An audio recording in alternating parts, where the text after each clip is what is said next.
So I was thinking about LSD, and did you ever consider that LSD and color TV arrived for our consumption about the same time? Here comes all this explorative color pounding, and what do? We outlaw one and fuck up the other. TV, of course, is useless in present hands. There's not much of a hell of an argument here, and I read somewhere in a recent raid it was alleged that an agent caught a container of acid in the face, hurled by an alleged manufacturer of hallucinogenic drug. This is also kind of a waste. There are some basic grounds for outlawing LSD, DMT, STP. It can take a man permanently out of his mind, but so can picking beets, or turning bolts for GM, or washing dishes, or teaching English 1 at a local university. If we outlawed everything that drove men mad, the whole social structure would drop out.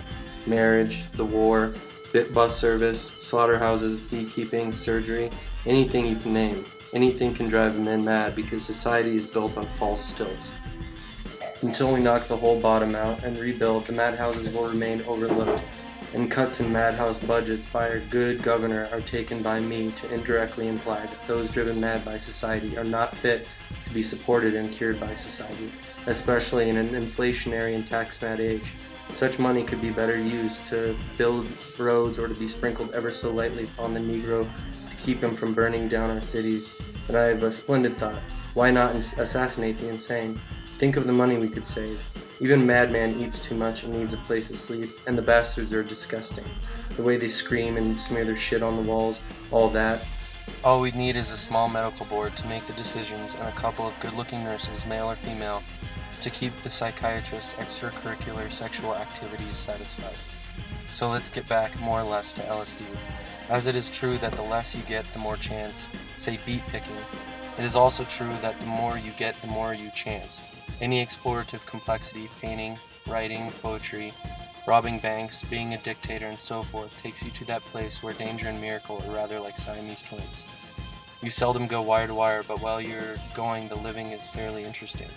It's good enough to sleep with another man's wife, but someday you know you are going to be caught with your pants down. This only makes the act more pleasurable. Our sins are manufactured in heaven to create our own hell, which we evidently need. Get good enough at anything and you will create your own enemies. Champions get the raspberry. The crowd aches to see them get knocked off in order to bring them down to their own bowl of shit. Not many damn fools get assassinated.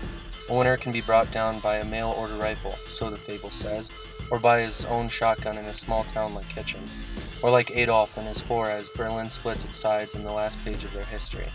LSD can flake you too, because it is not an arena for loyal shipping clerks. Granted, bad acid like bad whores can take you out. Bathtub gin, bootleg liquor had its day too. The law creates its own disease and poisonous black markets, but basically most bad trips are caused by the individual being trained and poisoned beforehand by society itself. If a man is worried about rent, car payments, time clocks, a college education for his child, a $12 dinner for his girlfriend, the opinion of his neighbor, standing up for the flag, or what is going to happen to Brenda Starr, an LSD tablet will most probably drive him mad because, in a sense, he is already insane, and only borne along on social ties by the outward bars and dull hammers that render him insensible to any individualistic thinking. That trip calls for a man who has not yet been caged, who has not yet been fucked by his big fear that makes all society go. Unfortunately, most men overestimate their worthiness as basic and free individuals, and it is a mistake of the hippie generation not to trust anybody over 30. A bad trip. This whole country, this whole world is on a bad trip, friend, but they'll arrest you for swallowing a tablet made of sandwiches.